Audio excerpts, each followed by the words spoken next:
Saturday morning, the Experts program kicks off, and our tech expert, Luis Alvarez, CEO of the Alvarez Technology Group, joining us right now. Luis, welcome back. Thank you, Mark. How are you today? Doing really well. So we are continuing with Cybersecurity Awareness Month for the month of October, and this is our last Saturday in October, so our last opportunity to really talk about this on a Saturday. Ransomware continues to rear its ugly head. Ransomware victims continue to pay up, and now there's a new twist to ransomware attacks, and that happens to be AI-enhanced attacks. What's going on here? We had that big attack a few weeks ago at the MGM Hotels in Las Vegas, and so we all got a real big lesson, a wake-up call about the power of ransomware. And so far, MGM has admitted that they paid out over $55 million to recover from that particular attack. And that follows on the heel of a Caesars attack that they paid out over $30 million. And that just goes to show that most people who get ransomware attacks still pay the ransom because they're not prepared to try to get back into operations without it. And that's really a sad commentary on the state of cybersecurity, even after so much work that we put into it over the last few years. There's a study that came out recently that showed that 83% of people who were attacked by ransomware admitted to paying the ransom in 2023, which is amazing because you would think that organizations would have had situations and alternatives in place to prevent that from happening. But it just goes to show that the ransomware environment, the cyber criminals are getting smarter and they're more capable and they're doing different things and being more patient than ever before. And now that they're starting to really explore using AI, generative AI, as a way to enhance those phishing attacks and their targets, it's going to get scarier before it gets better, unfortunately. Now, how would they use AI to enhance a ransomware attack?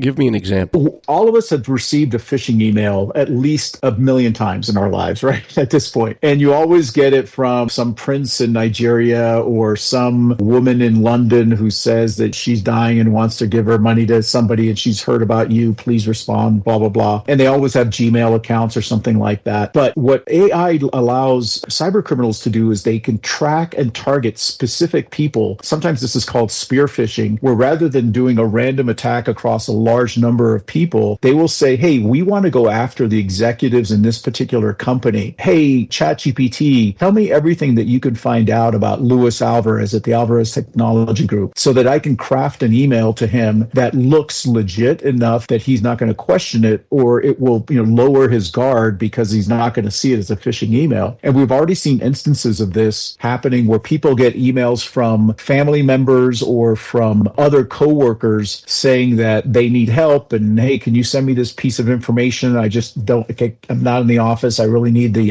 IRS forms for our company. Can you, not anything like send me money or send me bank accounts, but more things that allow them to get information about an organization, which later they can leverage even more. So ChatGPT allows these cyber criminals to basically overcome their lack of fluency in English sometimes, or their grammar in English, because it can craft an email message that sounds really, really legit. So going back to one of your opening statements about the $55 million or $50 million paid out by the casinos in Las Vegas, is there a particular reason or is there an issue with the cybersecurity in some of the gaming operations that are making these companies really an easier target for the scammers? Well, I think that the number one issue is the complexity of their infrastructure. We do a lot of work with large organizations that have not just the traditional computer network, but they'll have IoT systems that link their manufacturing systems to their networks. And sometimes those systems need to be accessible from the internet. So you need to be careful about who gets access to those things. And they're also connected to e-commerce sites. So there's all these linkages and interconnects that allow for multiple points of entry that, if you're not guarding against all of them, can be a real problem. And a lot of organizations are just starting to come around to dealing with something we call right of boom, right? So think of boom as the incident. That's when you finally get a breach or some sort of hack. And left of boom is everything that you do to prevent that from happening. Right of boom is what can you do once it's happened to, minimize the damage. And a lot of organizations are just now starting to pay attention to that. Okay, let's assume they get in. How do we protect ourselves then? And this focus on just preventing the bad guys from getting in really is important, but there's more to it than that. And you're starting starting to see companies start to look at, okay, how do we respond if we do get attacked and we do get compromised? And the other big thing too is that's causing the payment of ransom is not so much the encryption of the data. We've gotten good at having backups that we can restore, but it's what's called the exfiltration of data. So before they encrypt all of it, they steal all of these databases, all of this information, which they then say, we'll give it back to you or we'll destroy it, but only if you paid the ransom. Because the criminals have started to recognize that just encrypting the data is no longer enough. They need to have another cudgel to weigh into the situation to get money. And by stealing the data and threatening to release it publicly or in the dark web, they can ensure that they are going to get paid. That's incredible. Okay, so this is getting ever more complex, as you mentioned. And we see that, you're talking about some rather large organizations that have been hit by this. And I recall last year, Hartnell College in Salinas got hit by a ransomware attack. But what do you tell people that have small businesses, like the guy with the juice shop or the person with the restaurant, the clothing store? Should they feel complacent that, hey, I'm not going to get hit by ransomware, I'm too small for them to care about? No, not at all. If anything, it's the opposite, right? If you're MGM, although $55 million sounds like a lot, they're a multi-billion-dollar corporation. To them, it's not that big a deal. Imagine if you're a small business and all of a sudden you get hit by a ransomware attack and your IT provider tells you, it's going to cost $30,000 or $40,000 to get you back up and running. I mean, most people don't have that kind of money sitting around. If you're a small business that you can just invest in trying to get back up and running. And in the meantime, you can't sell your products because your point of sale system isn't working, or you don't have access to your accounting system. So you have no idea who owes you money or when you have to pay checks. And suddenly you start getting,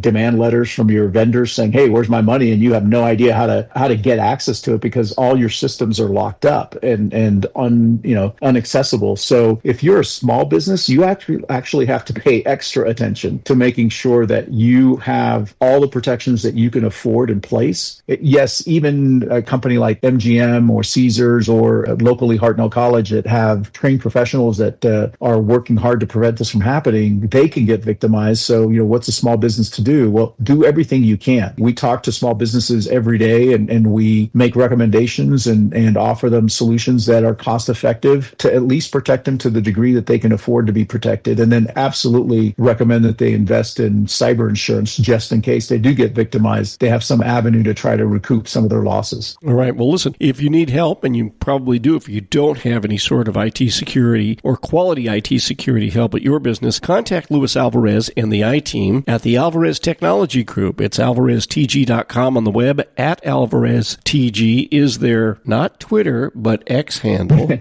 X handle, yeah. That's weird. Gotta keep I know it's weird. Got to remember to say that. Anyway, that's how you can get in touch with them, or you can pick up your phone and call the I-Team. And what's that number, Louis? Give us a call at 866-78-I-Team. That's 866-784-8326. All right. Thanks so much, and we'll chat with you again on Monday. Sounds good. Take care.